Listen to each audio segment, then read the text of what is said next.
This video segment is to provide you with a combination of 7 meals that will teach you the various techniques that can be used in all your cooking needs going forward into the future. The Kitchen Charm cooking system is designed to provide you and your family a lifetime of cooking ease and healthier lifestyle through proper nutrition. The purpose of this video segment is not to teach recipes. Your Kitchen Charm cookbook has a variety of recipes for you to try. Instead, what we will accomplish in the next few minutes is to provide you with techniques and tips to enhance your cooking experience. After cleaning your cookware with warm soapy water and vinegar added, you are ready to begin the first of our 7 meals. The set combination that you have purchased may not include all of the pieces we are demonstrating with, so you may need to substitute another piece for any of the meals that we are demonstrating. The first of the 7 meals that we will prepare is a dinner. For this meal, we have 2 boneless chicken breasts, a lemon, a package of frozen peas, and fresh cut carrots. To fry any meat, including chicken, we will prepare for this demonstration by preheating the utensil on a little over medium heat setting and wait for a couple of minutes. When the pan has reached the proper cooking temperature, a drop of water on the cooking surface will scatter rather than evaporate. This is when you know the utensil has reached the proper cooking temperature for frying. Place the chicken in the skillet and press down to the surface to maximize the food's contact with the cookware.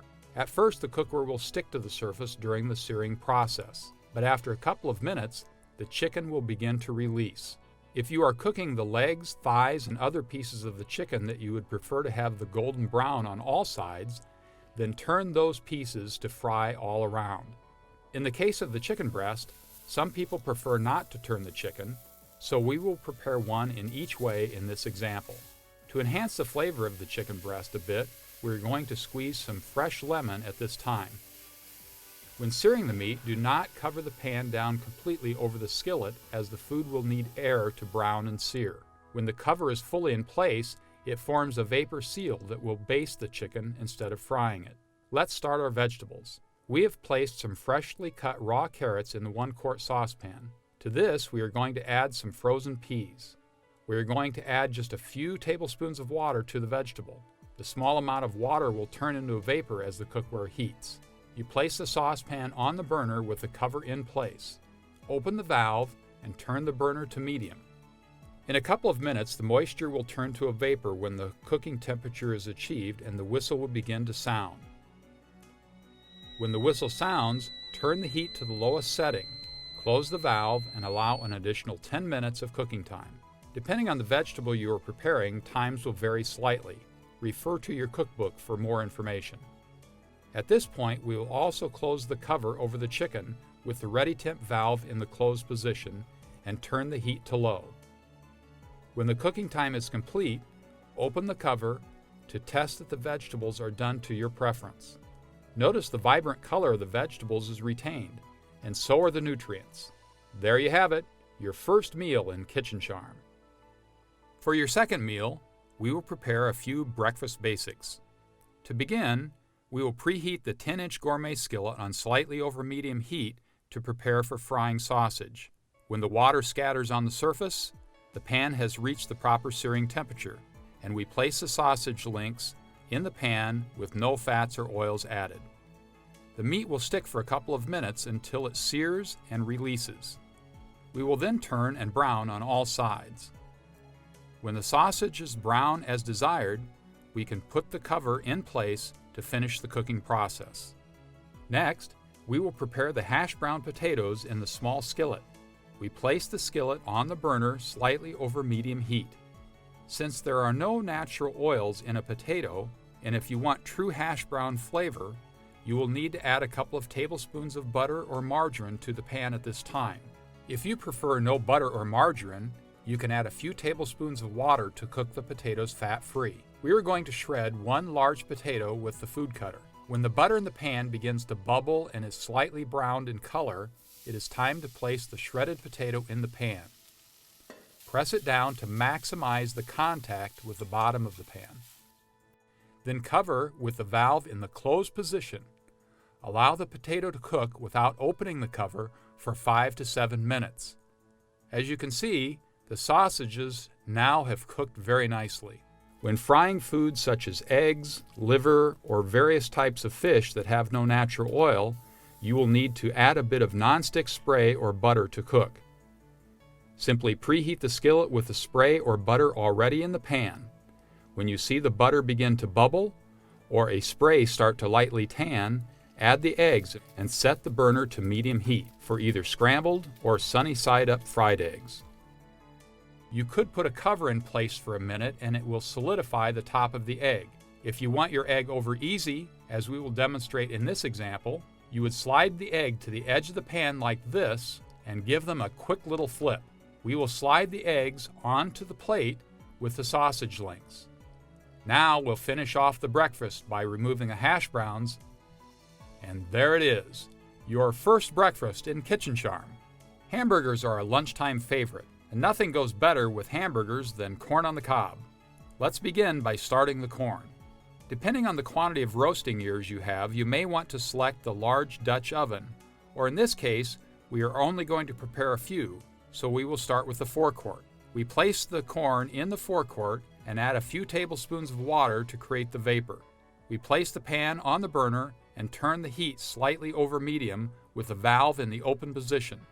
When we hear the whistle sound, we will know it's time to close the valve and turn the heat to the lowest possible setting. While we are waiting, let's preheat the large skillet for frying the hamburgers. Again, we start on slightly over medium heat with nothing in the pan while preheating. There's the whistle for the corn, so let's turn the burner to the lowest setting. Close the valve, and in about 10 to 15 minutes the corn will be done. When the skillet is at the proper temperature for beating the water, it's time to place the hamburgers on the cooking surface.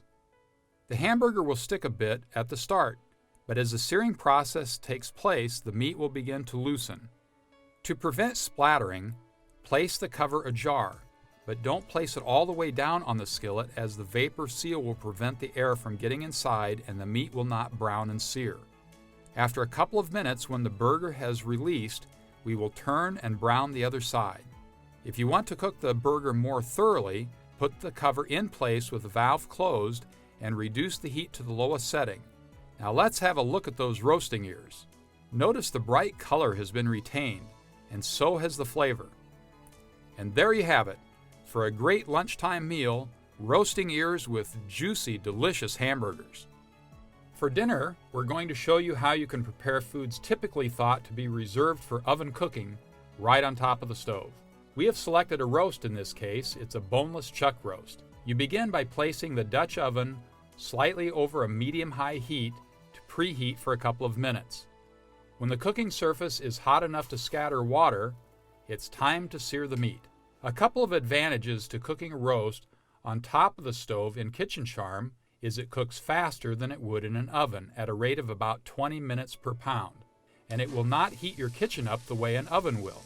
Also, you will not see any visual shrinkage of the meat as you do in a hot, dry oven that shrinks the roast.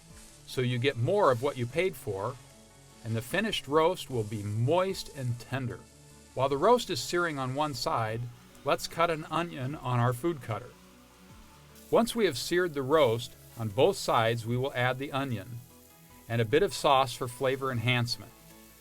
At this time, if you want to have a little extra broth at the end of the cooking process for gravy, then add a cup of water alongside the roast. Any vegetables that you would like to add can also be placed in at this time.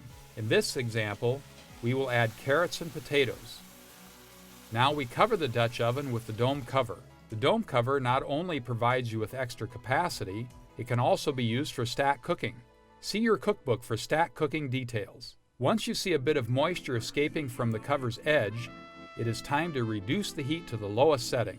The roast will be done in roughly 20 minutes per pound, but the longer you cook it, the more tender it will be. When the meal is complete, remove the roast and vegetables. Just look at that mouth-watering roast beef dinner. For those of you who enjoy pancakes or French toast for breakfast, we will show you how to cook them like a professional. For pancakes, prepare your favorite mix, and then spray the surface of the 10-inch gourmet pan with a little bit of cooking spray. If you prefer, you can add a little bit of butter or margarine instead of the spray. We are going to preheat on a slightly more than medium setting. When the spray begins to slightly tan, it's time to add the pancake mix. Once you see a firming of the mix in the pan, you will loosen the pancake for the flip. We will brown just a little bit on the other side and then slide it right out on the plate. You can continue to make as many pancakes as you desire without adding any additional spray. If it is French toast you prefer, mix a few eggs, milk, and a touch of salt. Preheat the large skillet at a temperature just slightly over medium with a little bit of margarine, butter, or non-stick cooking spray. We will use butter in this example. When the butter begins to bubble on the surface, dip the bread in the French toast mixture and place a couple of slices in the skillet. Brown for a minute and then flip. When the underside is browned as desired, remove and place the next slice in the pan. You will not need to add any additional butter to the pan for extra slices you prepare. We are also going to show you how to make hard-cooked eggs in the minimum moisture cooking method instead of boiling. Place the eggs in the smallest pan available to accommodate the number of eggs you want to prepare. In this case, we will use the 1.5 quart for just a few eggs. Add several tablespoons of water. Put the pan on the burner over medium heat with the cover on and the temp tone valve in the open position. In a couple of minutes, the whistle sounds. Then turn the heat to low and close the valve. For soft-cooked eggs, they will be done in about 11 minutes. For hard-cooked eggs, cook them about 15 to 16 minutes. There is an advantage to preparing your eggs this way instead of using the high-temperature boiling method. The eggs will stay very moist, and you will not get that green or grayish color around the yolk. Just look how bright yellow that yolk is. And there you have it, a hot breakfast that you and your family will surely love. For this afternoon lunch, we will demonstrate how you can cook pasta without boiling. To begin, we will prepare a simple 5-ingredient spaghetti sauce. You may choose to substitute your own favorite recipe if desired. Preheat a 2-quart saucepan on medium with a bit of olive oil added. Next, we will add onion to the sauté. After a couple of minutes, we will then add minced garlic cloves. We will then sauté the garlic and onion combination for an additional 20 to 30 seconds. Don't cook the garlic too long, or it could become bitter. Next, we will add crushed tomatoes and diced tomatoes. Then add the desired amount of basil and salt to your preferred taste. We will then leave the sauce on a medium heat with the cover in place and the ready temp valve open. When we hear the whistle, remove the cover and reduce the heat to low. We will allow the sauce to continue to simmer uncovered until the pasta has finished cooking. Now let's cook the pasta. We will use the 3-quart in this example. Fill the saucepan about half full of water and place it on the burner over high heat with the cover in place and the ready temp valve in the open position. When the whistle sounds, remove the cover as the water will be just about ready to boil. When it does come to a boil, add the pasta. Adding the pasta will drop the temperature of the water, reduce the heat to the lowest setting, then cover the pan with the ready temp in the closed position. The advantage to cooking pasta this way is it will not heat your kitchen as it would if you were cooking in an open pan of boiling water. You also save energy by cooking on low, and the pasta will not stick to itself even without adding oil to the water. When the cooking time for the pasta has elapsed, test it to determine if it is cooked as desired. Pour the pasta into the container to drain. Lunch is served. For this dinner, we are going to demonstrate how to prepare pan-fried whitefish and how to cook rice without boiling. In addition, we will cook cabbage, a vegetable generally associated with a lingering smell. But with the minimum moisture method of cooking, the cabbage will not create any objectionable odor for your home. And when it's done, it will be very sweet to the taste, even without adding anything for flavor enhancement. Let's start with the rice. Take 2 cups of long-grain white rice and add it to the 1.5-quart saucepan. Put in the appropriate amount of water as called for in the instructions. Set the temperature on high with the cover in place and the ready temp valve in the open position. When the whistle sounds, remove the cover and allow the rice to boil for 1 additional minute. Then turn the burner to the off position, cover the rice with the ready temp valve in the closed position, and allow the rice to sit for a minimum of 15 minutes. You can, however, leave the rice as long as you want without overcooking. It will stay hot for hours because the cookware retains the heat by virtue of the construction. Next, we will prepare the cabbage. We have placed a head of cabbage in the 3-quart saucepan. We will add a few tablespoons of water to the pan and place it on the burner on medium heat. When the whistle on the cabbage sounds, close the ready temp valve and reduce the heat to low. Now it's time to start cooking the fish. Most white fish has no oil naturally in the meat. Therefore, if you want to pan fry fish, you will need to add a bit of butter, margarine, or cooking spray. In this example, we are going to use cooking spray. We spray the pan and set the heat to a medium setting. Once the pan is heated for a minute or two, the cooking spray begins to lightly tan. After one side of the fish is browned, we will turn and brown the other side and squeeze a bit of lemon over it for flavor enhancement. When cooking is complete, spoon the rice onto the plate. Place the fish over the rice and finish with a generous helping of cabbage. Well, there you go, your 7th meal in Kitchen Charm cookware. Here are a few helpful hints to enhance your cooking experience with Kitchen Charm. First, if you prefer to use margarine for lubricating the pan, do not use light margarine. Light margarine contains too much water and will cause splattering and sticking problems.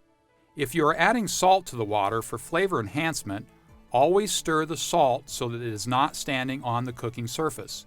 Unstirred salt will cause white marking on the stainless steel surface that can be difficult to remove.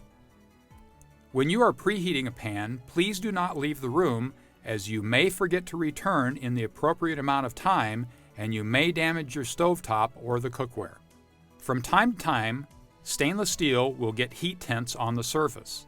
To remove the tints, use a little bit of stainless steel cleaner such as Cameo or Barkeeper's Friend or any other variety that you would find at your grocery store. Create a paste and in a circular motion with the grain of the finish, run the cleanser over the surface and then wash and rinse. If you do not have the contact information for your distributor, you can contact the Kitchen Charm Customer Service Department for the distributor's contact information.